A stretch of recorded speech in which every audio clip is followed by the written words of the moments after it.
meskipun tidak melihat Allah Subhanahu wa ta'ala dengan mata kepalanya, meskipun mungkin dia tidak pernah melihat Allah Subhanahu wa ta'ala secara zati, tapi meskipun dia tidak pernah melihat Allah Subhanahu wa ta'ala, tapi yakin betul keberadaan Allah Subhanahu wa ta'ala, yakin betul dan dia beriman bahwa Allah itu ada, Allah itu yang menciptakannya, Allah itu yang melimpahkan segalanya untuknya. Ma'asyiral muslimin hafizakumullah, sehingga kemudian Bapak Ibu yang dirahmati Allah Subhanahu wa ta'ala, dia benar-benar merasa bahwa Allah Subhanahu wa ta'ala adalah la ilaha illallah. Ma'asyiral muslimin hafizakumullah, alhamdulillah, kita semua yang berada di sini adalah bagian dari orang-orang yang diberikan kabar gembira di ayat ini. Innal ladzina yakhshawna rabbahum bil ghaib, sungguh orang-orang yang tunduk patuh takut kepada Allah Subhanahu wa ta'ala meskipun tidak pernah melihat Allah, maka bagi mereka jaminan ampunan dosa dan pahala yang berlimpah. Ma'asyiral muslimin hafizakumullah. Tapi Bapak Ibu, ada makna yang kedua. Ada orang-orang di antara orang-orang yang beriman tadi diangkat derajatnya oleh Allah Subhanahu wa ta'ala lebih tinggi. Kapan itu ma'asyiral muslimin hafizakumullah? Alladzina yakhshawna rabbahum bil ghaib, yaitu mereka-mereka yang meskipun dalam kesendiriannya tidak ada orang lain yang melihat, di masa sepi, bahkan mungkin di tempat tersembunyi, di waktu di mana tidak ada orang lain yang melihatnya, maka dia tetap takut kepada Allah Subhanahu wa ta'ala. Dia tetap mempersembahkan ketundukan kepada Allah Subhanahu wa ta'ala. Dia tetap memberikan ibadah terbaik kepada Allah Subhanahu wa ta'ala. Bapak Ibu, orang-orang yang seperti ini itu nilainya, derajatnya diangkat lebih tinggi oleh Allah Subhanahu wa ta'ala. Mengapa demikian? Karena meskipun tidak ada orang yang melihat, dia hanya yakin bahwa Allah yang melihatnya, Allah yang akan memberikan ganjaran dan balasan untuknya. Ma'asyiral muslimin hafizakumullah.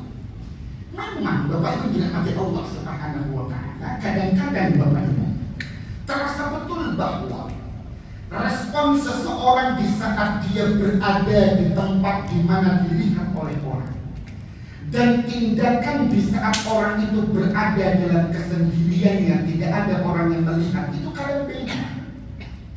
Beda ma'asyiral muslimin hafizakumullah. Dalam urusan duniawi misalnya, dalam urusan keseharian, kalau kepala kita gatal, Bapak Ibu dirahmati Allah Subhanahu wa ta'ala, khususnya ibu-ibu tapi juga bapak-bapak, kalau kepala gatal ma'asyiral muslimin hafizakumullah, cara garuknya itu berbeda antara ketika di depan banyak orang dan ketika di kesendirian.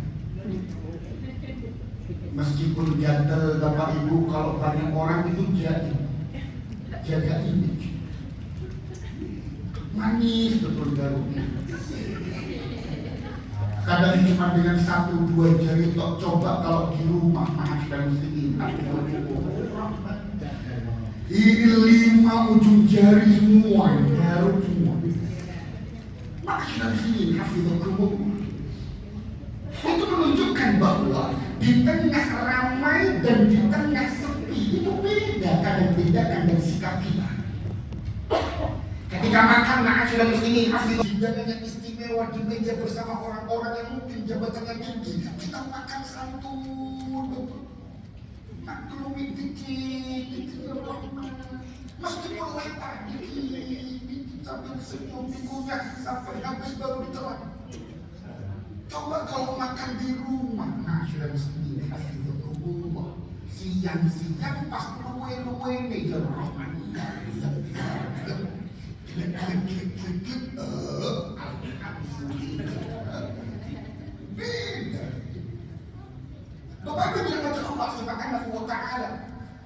dan di masjid kadang juga beda. Kalau di masjid kita pilih baju terbaik, kita pilih, ya memang perintahnya seperti itu, khudhu zinatakum inda kulli masjid. Kita memakai perhiasan terbaik, memakai pakaian terbaik.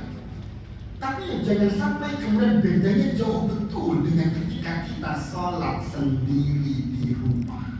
Saat ketemu di kostum, Bapak Ibu dirahmati Allah subhanahu wa ta'ala, ketemu kaos, ketemu sarung, kadang dipakai sarung itu digulung sampai besar. Masyaallah ini astagfirullah. Belum lagi gerakannya tidak sekhusyuk dan setumakninah ketika kita di masjid. Kalau di masjid mungkin karena dilihat oleh orang tumakninah, betul. Tapi kalau di rumah, ma'asyiral muslimin hafizakumullah, disitulah Allah sebutkan di sini, innal ladzina yakhshawna rabbahum bil ghaib. Orang-orang yang meskipun dalam kesendiriannya, di saat sepinya, dia tetap mempersembahkan ibadah terbaik, lahum maghfiratun wa ajrun kabir, bagi mereka ampunan dan pahala yang besar. Makna yang ketiga, Bapak Ibu, dari ayat inilah kemudian ma'asyiral muslimin hafizakumullah, kita dianjurkan untuk apa Bapak Ibu? Merahasiakan amal atau melakukan amalan secara rahasia. Bukan amalannya berbeda, tetap amalannya sebagaimana tuntunan Nabi sallallahu alaihi wasallam yang dicontohkan oleh beliau sallallahu alaihi wasallam, tapi kemudian kita upayakan, kita rahasiakan dan melakukan amalan rahasia atau merahasiakan amal. Ma'asyiral muslimin hafizakumullah, itu bagian dari sikap dan tindakan sahabat-sahabat Nabi yang mulia. Sebagaimana Abu Bakar As-Siddiq ma'asyiral muslimin hafizakumullah, di setiap kali jam pada waktu sholat duha, itu beliau selalu berupaya untuk berjalan menuju ke satu rumah, yang di situ ternyata rumah itu ditinggali oleh seorang nenek yang buta. Abu Bakar As-Siddiq datang ke rumah tersebut, membereskan, merapikan rumah tersebut tanpa diketahui oleh nenek tersebut. Bagaimana ketahuannya kisah ini? Umar bin Khattab radhiyallahu anhu buntuti Abu Bakar As-Siddiq, kemana dia setiap kali jam sekian kok berjalan ke arah itu. Begitu pula Umar bin Khattab radhiyallahu anhu, Bapak Ibu, di masa beliau menjadi khalifah, belusukannya Umar bin Khattab betul-betul rahasia, dilakukan di tengah malam, bahkan sering tanpa pengawalan. Kalaulah bagi-bagi sembako, beliau angkat sendiri itu karung berisi sembako. Bapak Ibu, berbeda dengan belusukan calon-calon pejabat kita. Orang yang belum datang, bannernya sudah di mana-mana, selamat datang. Wartawan TV One sudah siap-siap, NCTV sudah dikolin, Trans TV sudah siap menyiapkan siaran langsung. Umar bin Khattab radhiyallahu anhu ma'asyiral muslimin hafizakumullah, belusukan betul-betul secara rahasia dan dirahasiakan karena tahu persis, innal ladzina yakhshawna rabbahum bil ghaib lahum maghfiratun wa ajrun kabir. Begitu pula cicit Nabi sallallahu alaihi wasallam, putra dari Imam Al-Husain ma'asyiral muslimin hafizakumullah. Di saat beliau masih hidup, Bapak Ibu, itu setiap kali orang-orang miskin dan janda-janda terlantar ketika buka pintu rumah di sebelum subuh, itu mesti ada tumpukan bahan makanan siap untuk dimasak. Tapi setelah beliau meninggal dan ketika itu tidak ada yang tahu kalau itu yang menaruh adalah siapa. Yang penting sebelum subuh mesti ada bahan makanan. Tidak ada yang tahu siapa yang meletakkannya. Ketahuannya bagaimana Bapak Ibu? Ketika cicit Nabi Sallallahu Alaihi Wasallam meninggal, dimandikan jasadnya, ada bagian punggung itu yang kapalan, ma'asyiral muslimin hafizakumullah. Dan setelah beliau meninggal, Bapak Ibu, tidak pernah ada lagi setelah itu bahan makanan yang tersaji di depan pintu-pintu orang-orang miskin. Baru ketika itu orang-orang tersebut tahu, oh ternyata beliau yang selama ini meletakkan makanan itu di depan rumah kita. Betul-betul merahasiakan amal dan melakukan amal kebaikan secara rahasia. Bapak Ibu dirahmati Allah Subhanahu wa taala. Selain amalan rahasia merupakan bagian dari amalan orang-orang saleh, Bapak Ibu dirahmati Allah Subhanahu wa taala. Di sini disebutkan wa ajrun kabir. Semakin amalan itu dirahasiakan Bapak Ibu, semakin jaminan pahala besar itu Allah berikan. Masyaallah muslimin hafizakumullah. Contoh Bapak Ibu, salat sunnah. Salat sunnah, ma'asyiral muslimin hafizakumullah, kalau kita kerjakan di masjid dan dibandingkan dengan ketika kita kerjakan di rumah, pahalanya lebih besar yang mana? Di rumah. Karena apa? Kerahasiaannya. Apa dalilnya? Hadis riwayat Imam Abu Ya'la. Kata Nabi sallallahu alaihi wasallam, salatul rajuli tatawwu'an min haitsu la yarahun nas ta'dilu salatahu amama a'yunin nas 25 darajah. Orang-orang yang salat sunnahnya dilakukan di hadapan orang lain di tempat umum sebagaimana di masjid, kalaulah dibandingkan ketika sholat itu dilakukan di tempat yang tidak dilihat oleh orang, maka ketika tidak dilihat oleh orang, pahalanya 25 kali lipat lebih besar.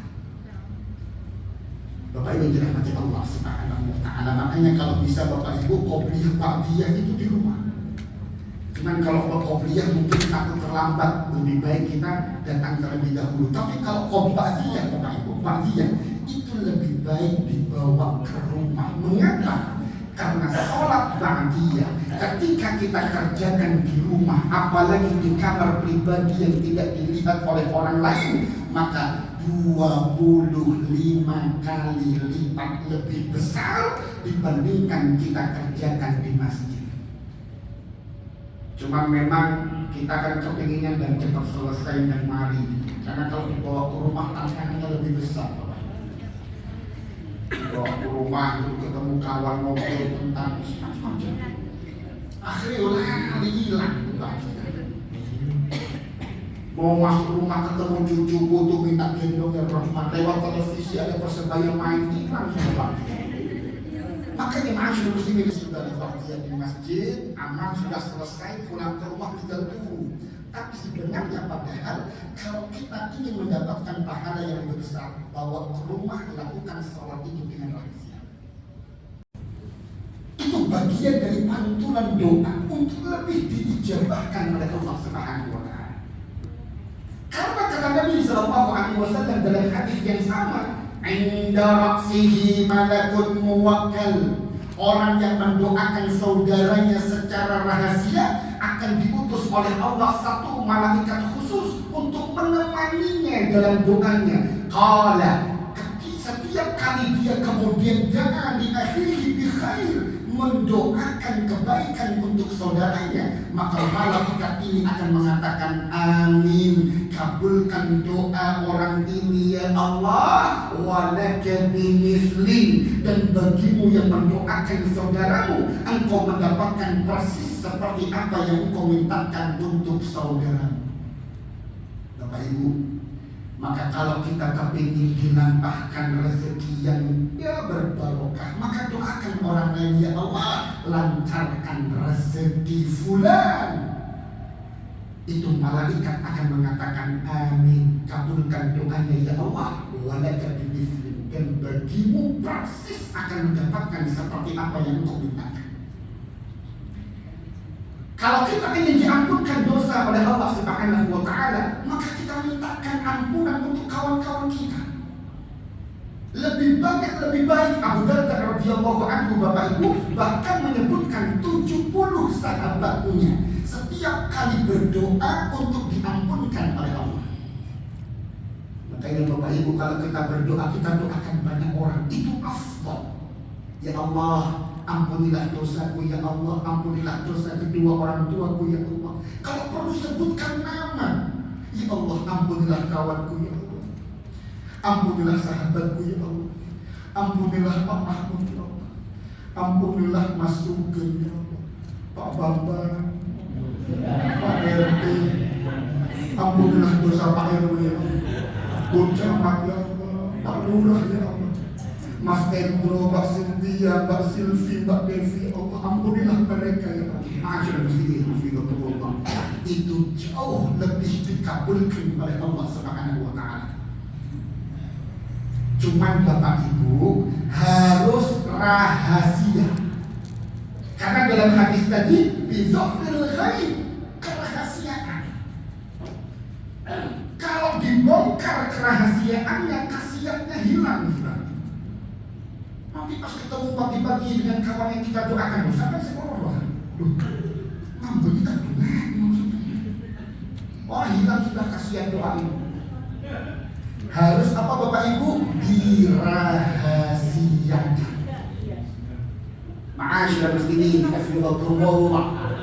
Dan apalagi selain ganjaran yang besar, ternyata Bapak Ibu, ganjaran dan balasan yang besar selain pahala dilipat gandakan, ganjaran yang besar selain kemudian dikabulkan doa-doa kita, maka ma'asyiral muslimin hafizahumullah, amalan yang dirahasiakan itu Bapak Ibu bisa menjadi sebuah bahan untuk kita pamerkan kepada Allah Subhanahu wa taala di setiap kali kita berdoa, menjadi sarana tawassul. Bapak Ibu, ada satu hadis riwayat Imam Al-Bukhari. Ini hadis yang sangat terkenal ketika dalam gua. 3 orang terjebak di dalam gua. Itu kemudian berdoa masing-masing karena gua itu tertutup dengan batu. Langsung setelah amin, kabulkan doa kami. Makanya Bapak Ibu, kalau kita punya amalan rahasia, itu bisa kita sebutkan. Tapi memang harus banyak ya, karena kan kita sebutkan di hadapan Allah. Kalau cuma satu terus kita sebut lagi, besok kita sebut lagi, ya Pak. Ya harus banyak Bapak Ibu. Ya Allah, semalam aku tahajud hanya karena ikhlas, ya Allah. Tolong lancarkanlah rezeki. Alhamdulillah, amin. Tapi besok jangan dipakai lagi, ya Allah. Kemarin saya tahajud, ya Allah. Lancarkanlah rezekiku, amin. Besok tuh lagi, ya Allah. Kemarin lusa, ya Allah. Saya tahajud, ikhlas karena. Besoknya lagi, ya Allah. 3 hari malam, ya Allah. Bapak Ibu harus memperbanyak amalan yang kita rahasiakan untuk bisa kita sampaikan kepada Allah menjadi tawassul. Ma'asyiral muslimin hafizahumullah. Dan selain pahala yang berlimpah, selain jaminan dikabulkan doa, selain kemudian ada banyak keistimewaan. Salah satu keistimewaan amalan rahasia adalah ada jaminan payung perlindungan di padang mahsyar. Semoga kita masih ingat Bapak Ibu, ada hadis riwayat Imam Al-Bukhari dan Imam Muslim ketika Nabi SAW menegaskan sab'atun yuzilluhumullahu fi dhillih. Ada 7 orang yang kelak akan mendapatkan perlindungan dari Allah di saat hari itu tidak ada perlindungan kecuali perlindungan Allah, yaitu di padang mahsyar. Siapa 7 orang itu Bapak Ibu? Pertama, al-imamul adil, pemimpin yang adil. Yang kedua, wasyabun nasya'a bi'ibadatillah, pemuda yang tumbuh dalam ketaatan ibadah kepada Allah. Wa rajulun qalbuhu mu'allaqun fil masajid, dan seseorang yang hatinya itu selalu rindu dengan masjid. Wa rajulan tahabba fillah ijtama'a 'alaihi wa tafarraqa 'alaihi, atau 2 orang yang saling mencintai karena Allah, bertemu karena Allah, berpisah karena Allah. Dari 7 tadi Bapak Ibu, 4 tadi kita sebutkan sudah. Yang kelima, 6 dan 7 ternyata payung perlindungan itu untuk orang-orang yang melakukan amalan rahasia, yang merahasiakan kebaikannya. Siapa dia ma'asyiral muslimin hafizakumullah? Yang kelima adalah Bapak Ibu, wa rajulun ta'athu imra'atun dzatu mansibin wa jamal faqala inni akhafullah. Yaitu seseorang di saat sepi, di tempat di mana tidak ada orang yang melihat, saat itu dia dibujuk rayu oleh seorang wanita dengan jabatan yang tinggi dan wahyu untuk melakukan kemaksiatan. Kemudian dia katakan dengan tegas, fa inni akhafullah, aku takut kepada Allah. Ini betul-betul seperti amalan Nabi Yusuf alaihissalam. Dan angel masyarakat muslimin hafizahumullah, karena sepi, tidak ada orang yang melihat, suasana mendukung untuk dia melakukan kemaksiatan, tapi dia tetap katakan ini akhafullah.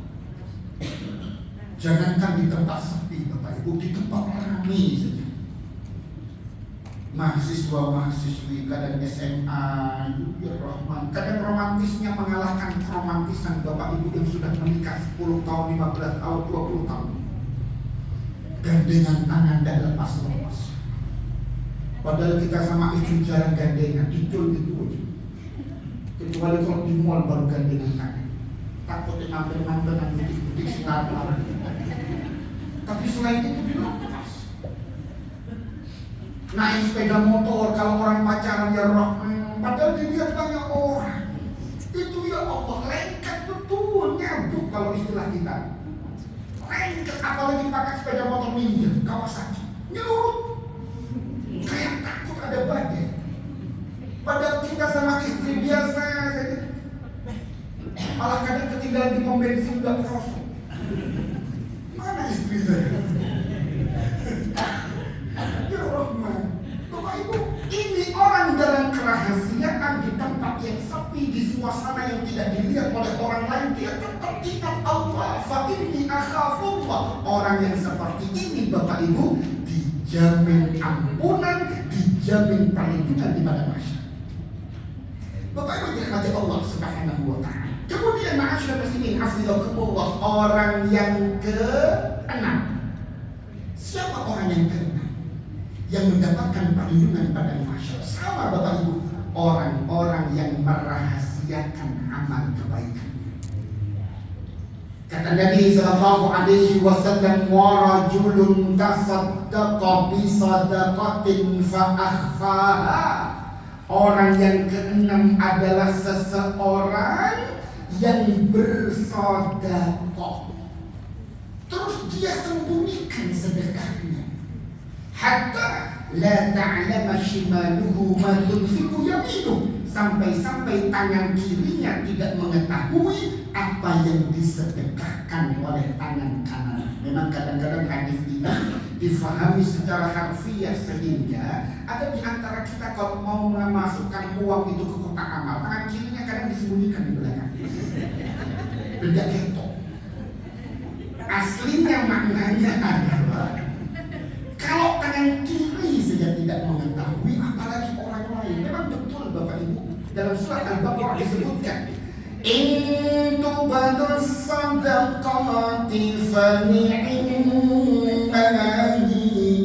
Jikalau engkau terang-terangan, engkau tunjukkan untuk memberikan sedekahmu, itu baik. Baik, makanya tidak masalah ibu-ibu memberikan sedekah, nanti nama ditulis, tidak masalah. Cuma memang kadang-kadang menjaga keikhlasannya lebih sulit, apalagi ditulis disebutkan nama. Tapi bagi seorang mungkin pengurus takmir, lembaga-lembaga sosial, itu penting untuk melaporkan. Tidak masalah bagi beliau-beliau. Bagi kita tidak masalah juga selama keikhlasan terjaga. Tapi kelanjutan ayat itu menyebutkan bahwa wa in tukhfuha wa tu'tuhal fuqara. Tapi jikalau engkau menyembunyikan dan dengan sembunyi-sembunyi engkau berikan sedekah itu, fahuwa khairun lakum, maka itu jauh lebih baik untuk kalian. Makanya kalau kita bersedekah, Bapak Ibu boleh menyebut nama dari siapa, saya.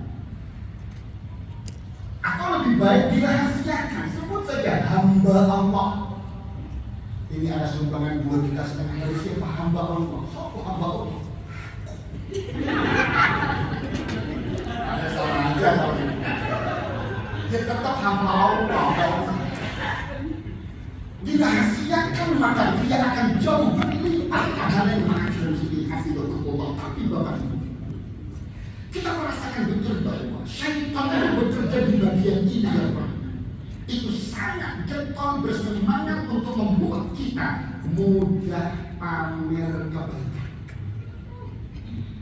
Makanya di sini ayat itu di surat An-Nur pada ayat yang ke-12 itu kan orang-orang limited edition. Dia di dalam samping melakukan kebaikan, kalau melakukan kebaikan dia rahasiakan, dia upayakan untuk dia rahasiakan. Karena orang-orang terbatas orang seperti itu, dan syaitan itu sangat suka untuk membujuk rayu kita agar kita menyampaikan, menceritakan, memamerkan kebaikan kita. Sudah tahajud, bangun 2:30 rahasia, itu ada saja bisikan untuk kita update status. Alhamdulillah tenang ya hati ini, mari tahajud. Nanti ketika sahur, ma'asyiral muslimin hafizakumullah, padahal puasa itu Bapak Ibu, mengapa puasa itu pahalanya besar? Sehari kita berpuasa di Asyura misalnya, wasiyam yaumi Asyura fa innahu tukaffiru sanata allati qabla. Orang-orang yang melakukan puasa di tanggal 10 Muharram itu 1 tahun dosa sebelumnya diampunkan oleh Allah. Padahal kita cuma puasa sehari Bapak Ibu, itu kenapa kok pahalanya besar? Salah satunya adalah karena puasa itu memiliki kerahasiaan. Tidak ada orang lain yang tahu kecuali kalau kita sendiri yang cerita. Atau pas jam 2 rodo-rodo oleh TV, loh kok lo mas-mas poso? Bapak Ibu tidak macam Allah subhanahu wa ta'ala. Apalagi puasa Arafah, wasiyamu yaumi Arafah fa innahu tukaffiru sanatain. 1 hari puasa Arafah mengampuni dosa dengan Allah dan dengan izin Allah. 2 tahun pahala dosa, 2 tahun dosa kita diampunkan oleh Allah. 1 tahun sebelumnya, 1 tahun setelahnya. Itu Arafah. Karena apa Bapak Ibu? Kerahasiaan. Kita lanjutkan setelah kata Asyur.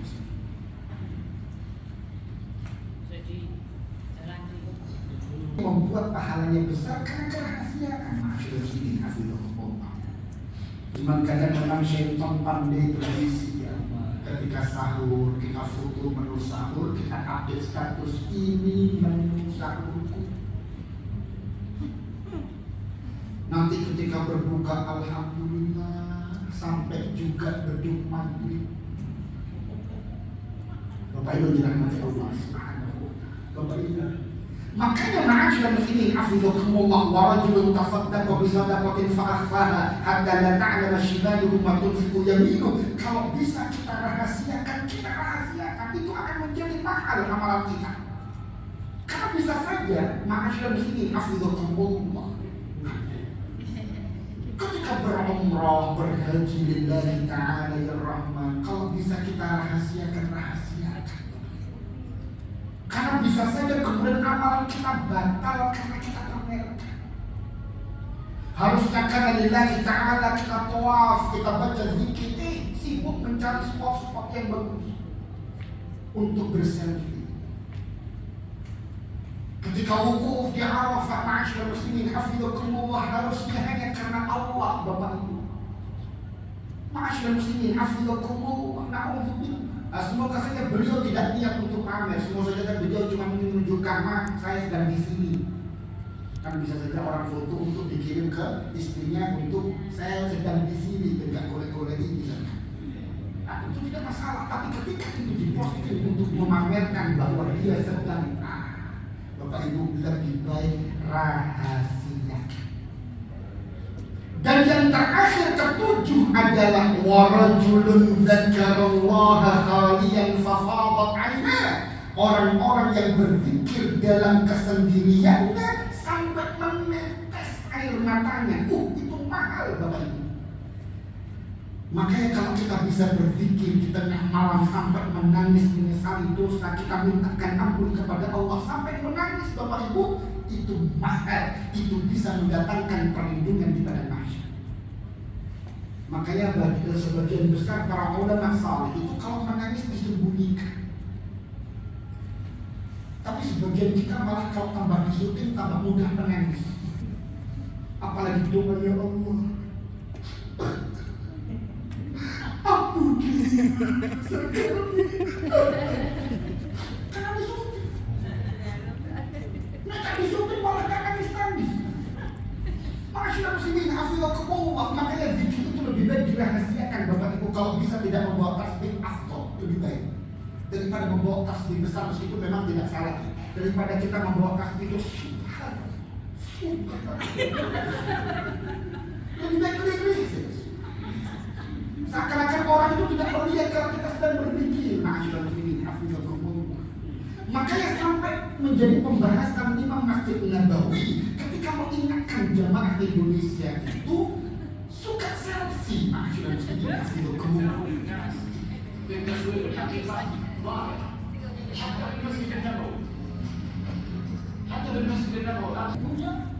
Pura-pura berdoa dan disitu, atau berdoa kemenang dan disitu.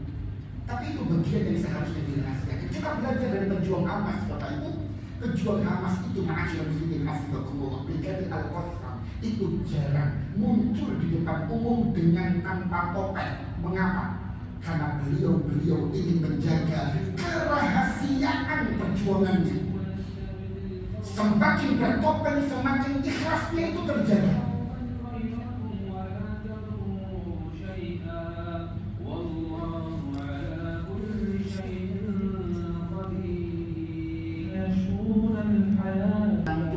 Tukar sandra itu kan bertopeng. Abu Ubaidah, siapa yang ngerti wajah aslinya juru bicara Hamas?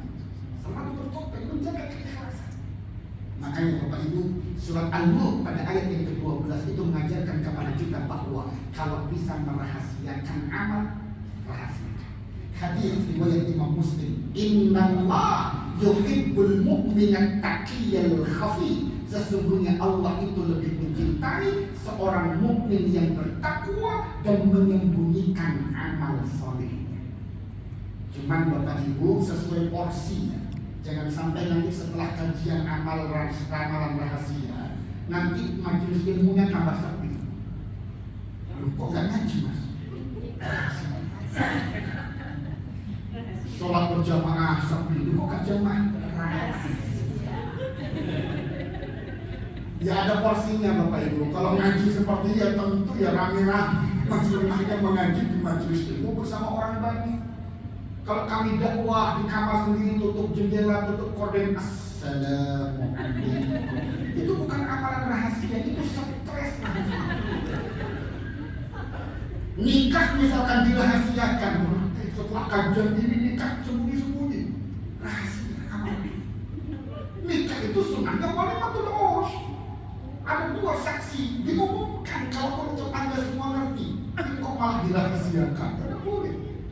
Jangan-jangan gara-gara surat Al-Mulk pada ayat kedua merahasiakan istri kedua. Jangan Bapak Ibu, istri kedua itu tetap harus dengan pemberitahuan kepada istri pertama, tetangga-tetangga harus mengerti. Bapak Ibu, ini yang bisa kita bahas untuk meningkatkan kualitas ibadah menjadi jauh lebih mahal di sisi Allah, menjadi jauh lebih berharga di sisi Allah. Kalau bisa kita rahasiakan, tapi tentu sesuai porsi. Subhanakallahumma wa bihamdika asyhadu an la ilaha illa anta astaghfiruka wa atubu ilaik. Assalamualaikum warahmatullahi wabarakatuh. Waalaikumsalam warahmatullahi wabarakatuh.